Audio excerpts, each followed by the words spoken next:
السلام علیکم ورحمۃ اللہ وبرکاتہ۔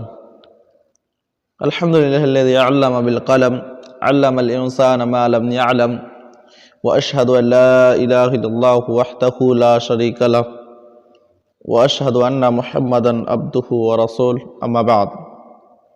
عزیز طلباء، آج ہم تیسیر الفرائض میں سے صفحہ نمبر 9 کو لے کر کے حاضر خدمت ہے، جس کا عنوان ہے الورثاء اب الورثۃ۔ عبارت یوں ہے کہ الورثاء اب الورثۃ جمع وارث او وارثۃ یشمل الرجال والنساء، کہ ورثہ یا ورثاء یہ وارث یا وارثۃ کی جمع ہے جو مرد و خواتین دونوں کو شامل ہے۔ فَإِذَا أُرِيدَ الرِّجَالَ فَقَطْ يُقَالُ الْوَارِثُونَ، چنانچہ جب صرف مرد وارثین کو مراد لی جائے تو اس وقت الوارثون کا لفظ کہا جاتا ہے یا استعمال کیا جاتا ہے۔ وَإِذَا أُرِيدَ النِّسَاءَ فَقَطْ يُقَالُ الْوَارِثَاتُ، اور جب صرف خواتین وارثین کو مراد لیا جائے تو اس وقت الوارثات کہا جاتا ہے۔ وَمَجْمُعُ الْوَرَثَةِ مِنْ ذَوِي الْفُرُوضِ وَالتَّعْصِيبِ مِنَ الرِّجَالِ وَالنِّسَاءِ عَلَى أَكْثَرِ التَّقْدِيرِ 27، اور ذوی الفروض و ذوی التعصیب میں سے مجموعی ورثہ کی تعداد، خواہ وہ مرد ہو یا خواتین، علی الاکثر 27 ہے۔ الوارثون من الرجال، جیسے ابھی بھی بیان کیا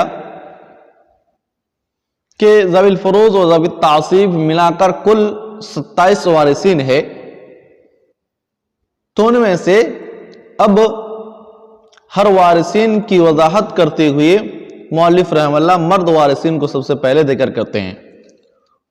چنانچہ کہتے ہیں کہ الوارثون من الرجال، مرد وارثین، الوارثون من الرجال 15 وہم، کہ مرد وارثین 15 ہے، جو یہ ہے: نمبر 1 ابن یعنی بیٹا، نمبر 2 ابن العم مہما سفلا یعنی پوتا خواہ کتنوں بھی نیچے تک چلے جائیں، نمبر 3 الاب یعنی باپ، نمبر 4 الجد من قبل الاب، باپ کی طرف سے دادا، مہما علا خواہ وہ کتنوں بھی اونچے تک چلے جائیں۔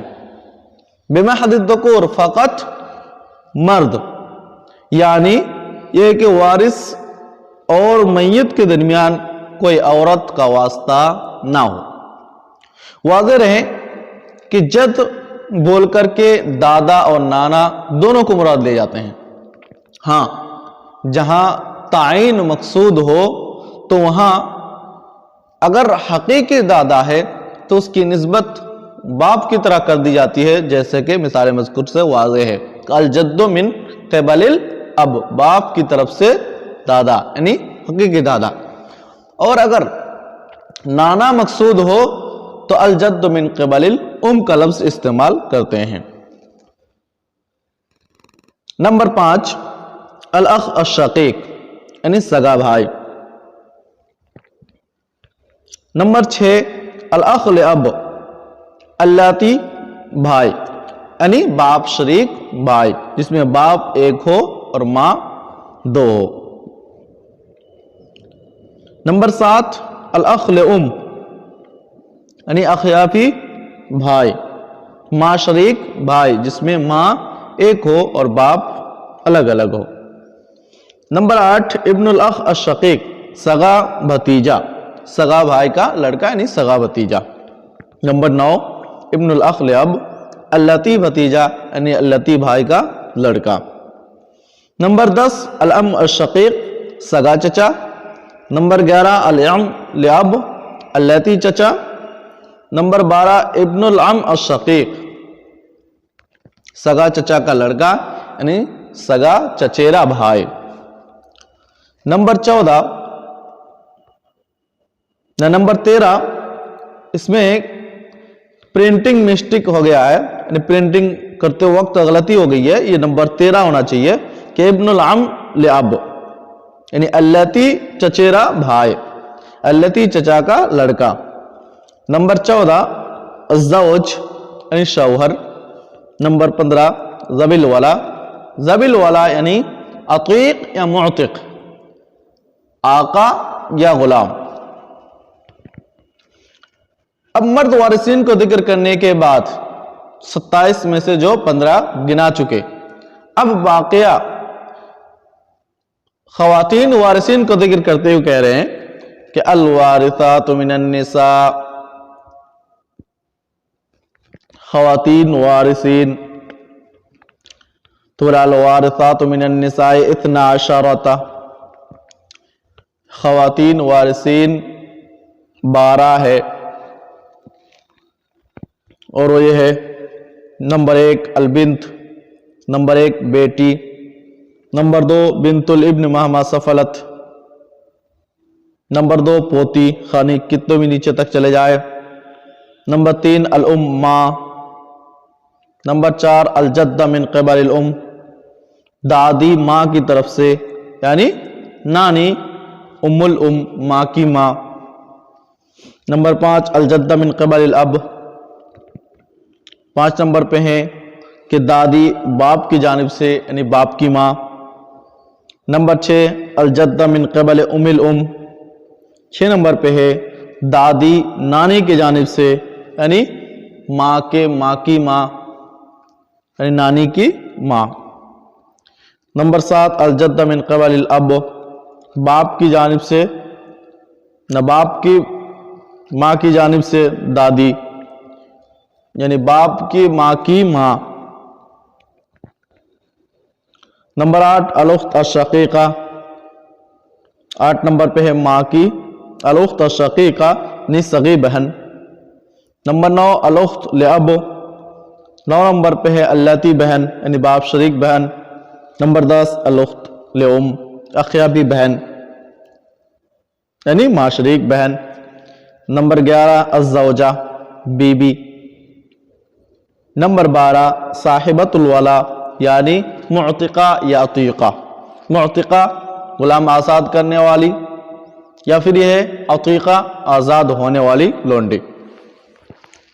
یہ کل 27 وارثین ہے جس کو کہ مؤلف رحمہ اللہ نے آپ کے سامنے رکھا ہے. اس کو صرف آپ ذہن نشین کر لو. اب ہم آگے کی صفحہ الورثاء من ذوی الارحام، یعنی ذوی الارحام سے متعلق جو وارثین ہے اس کو بھی پڑھ لیتے ہیں. تو بولے کہ الارحام جمع رحم وهو وعاء الجنین فی بطن المرأة. بولے ارحام یہ رحم کی جمع ہے، اور وہ عورت کے پیٹ میں بچہ کے لیے جو برتن ہے اس کو کہتے ہیں.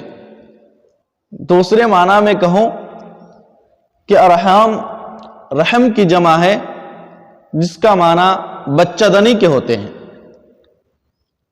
تو وعاء الجنین فی بطن المرأة پورے کا ترجمہ ہوا بچہ دنی.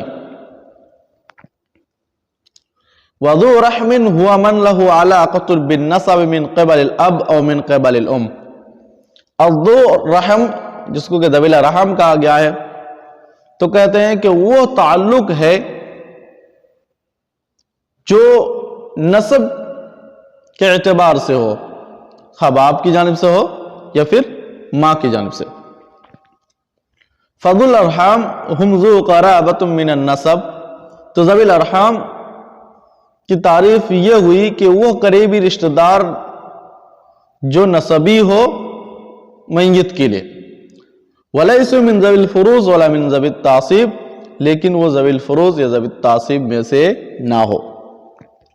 وہم 11 صنفا حسب الترتیب الآتی، اور وہ آنے والے ترتیب کے ساتھ 11 اصناف ہے، 11 طرح کی ہے.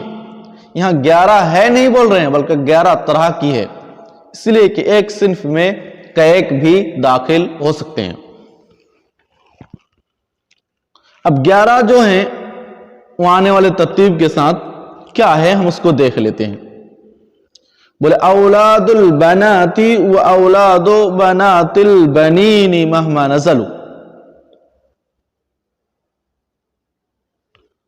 بولے کہ بیٹیوں کی اولاد یا پھر بیٹیوں کے بیٹوں کی اولاد، خواہ وہ کتنوں بھی نیچے تک چلے جائیں. تو اگر ذوی الفروض یا ذوی التعصیب میں سے نہ ہو اور ذوی الفروض ذوی الارحام کا نمبر آئے تو اس وقت سب سے پہلے کن لوگوں کو دیں گے مال؟ بیٹیوں کے اولاد میں تقسیم کریں گے. اگر وہ نہیں ہے تو بیٹیوں کے بیٹوں کے اولاد میں تقسیم کریں گے. اگر یہ لوگ بھی نہیں ہیں تو دوسرے نمبر پہ جائیں گے، اس لیے کہ وہاں کہا دیا گیا ہے حسب الترتیب. دوسرے نمبر پہ ہیں ذوی الارحام بن الاخوات مطلقا، بہنوں کی اولاد، بہنوں کے بیٹے، خواہ وہ بہنیں سگی ہو، اللاتی ہو یا اخیافی ہو، تینوں طرح کی بہنوں کی بیٹے، اس لیے کہ یہاں مطلق لفظ لایا گیا ہے. نمبر 3 بنات الاخوت لغیر الام،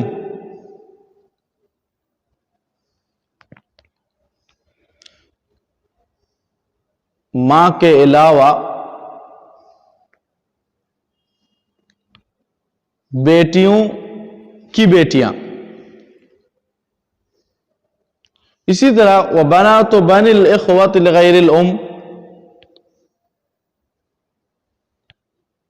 کہ بیٹیوں ماں کے علاوہ بیٹیوں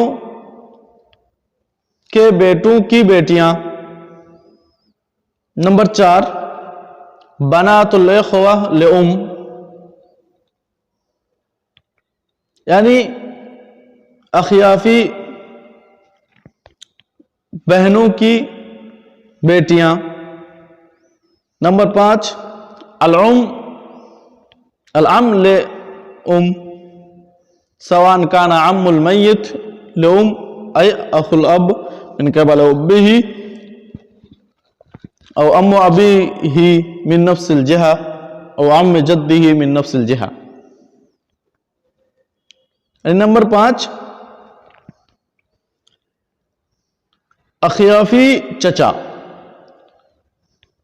سواء كان عم المیت لام، خواہ وہ میت کا اخیافی چچا ہو، اے اخو الاب من قبل امہ، ماں کی جانب سے باپ کا بھائی ہو، یا اس کے باپ کا چچا ہو، من نفس الجہہ، اسی جہت سے یعنی اخیافی جہت سے. عم جدہ، یا اس کے دادا کا چچا ہو، من نفس الجہہ، اسی جہت سے یعنی اخیافی والی جہت سے. اس کو آپ موبائل کے اسکرین سے یوں سمجھ سکتے ہیں.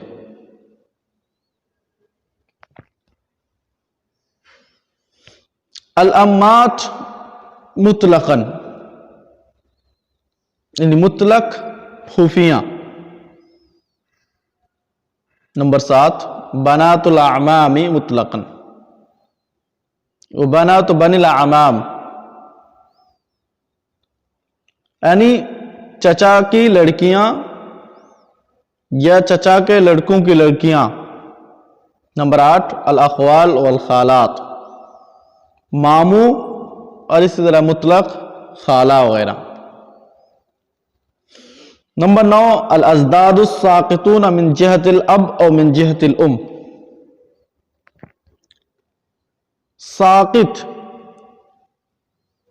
دادے، وہ دادے یا وہ دادا حضرات جو ساقط ہو گئے ہو، خواہ وہ باپ کی جہت سے ہو یا پھر ماں کی جہت سے ہو۔ الجدات السواقط من جہت الاب اور من جہت الام۔ نمبر 10، وہ دادیاں جو ساقط ہو گئی ہو باپ کی جہت سے یا پھر ماں کی جہت سے۔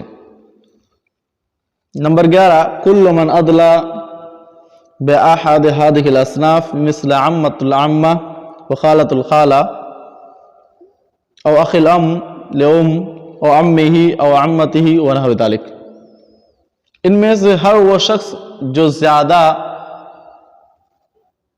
قریبی ہو اور دوسرے کے لیے رہنمائی کرنے والا ہو، یعنی یہ کہ جیسے کہا گیا تھا کہ اخیافی چچا، اس میں اخیافی چچا میں کئی لوگوں کو شامل کیے تھے۔ ایک تو اخیافی چچا جو میت کا اخیافی چچا ہو، یعنی میت کے باپ کا اخیافی بھائی ہو۔ نمبر 2 پہ میت کے باپ کا اخیافی چچا کو مراد لیا تھا، اور نمبر 3 پہ میت کے دادا کا اخیافی چچا مراد لیا تھا۔ تو اس صورت میں میت کا جو اخیافی چچا ہے وہ ادلا ہے بالمقابل میت کے باپ کے اخیافی چچا کے، اور میت کے باپ کا جو اخیافی چچا ہے وہ زیادہ ادلا ہے بالمقابل دادا کے اخیافی چچا کے۔ تو یہاں نمبر 11 پہ ہے کہ ان میں سے سب سے پہلے فوقیت دی جائے گی کس کو؟ میت کے اخیافی چچا کو۔ اس کے بعد بولے کہ یار سکول ہؤلاء الاصناف بالتنزیل، یہ اصناف جو ہے، یہ صنفیں جو بیان کیے گئے ہیں، یہ علی التنزیل اس پر عمل کیا جائے گا یا وارث ہوں گے، یعنی پہلے کے نہ رہنے کی صورت میں دوسرے میں آئیں گے، نہ کہ اور پہلے کے رہنے کی صورت میں دوسرے میں یا تیسرے میں نہیں آئیں گے۔ ایونزل کل صنف من الاصناف المذکورہ بمنزلۃ من ادلی بہ من الورثۃ، یعنی کہ ان میں سے نازل ہوا جائے گا، یعنی نیچے آیا جائے گا ہر اس صنف میں جو اس کے زیادہ ادلا ہو، قریبی ہو، بمنزلۃ من ادلی بہ من الورثۃ ویعطى نصیب، اور اس کو حصہ دیا جائے گا۔ ای وارث فائت، یعنی فوت ہونے والا وارث، لمن ادلاہ ذلک الوارث الفائت، جو اس وارث کی طرف رہنمائی کرنے والا ہو، وَيَرِثُونَ مِنْهُمْ الْأَقْرَبَ فَالْأَقْرَبَ، اور اسی طرح وہ لوگ وارث ہوں گے ان میں الاقرب فالاقرب کے حساب سے، حسب الترتیب المذکور، مذکورہ ترتیب کے مطابق۔ فَإِنْ عَدْلَ جَمَاعَةٌ وَهُمْ فِي مَنْزِلَةٍ وَاحِدَةٍ، چنانچہ اگر ایک جماعت زیادہ قریبی ہو دوسرے جماعت کے بالمقابل، فَهُمْ شُرَكَاءٌ فِي بَقِيَّةِ الْمَالِ، تو باقی مال میں وہ شریک ہوں گے۔ وَالذَّكَرُ وَالْأُنثَى فِيهِ سَوَاءٌ، اور اس میں مذکر مؤنث برابر ہے، یعنی ذوی الارحام میں کسی طرح کی تفریق نہیں کی جائے گی، بلکہ مرد و عورت دونوں کو برابر حصہ ملے گا۔ السلام علیکم ورحمۃ اللہ وبرکاتہ۔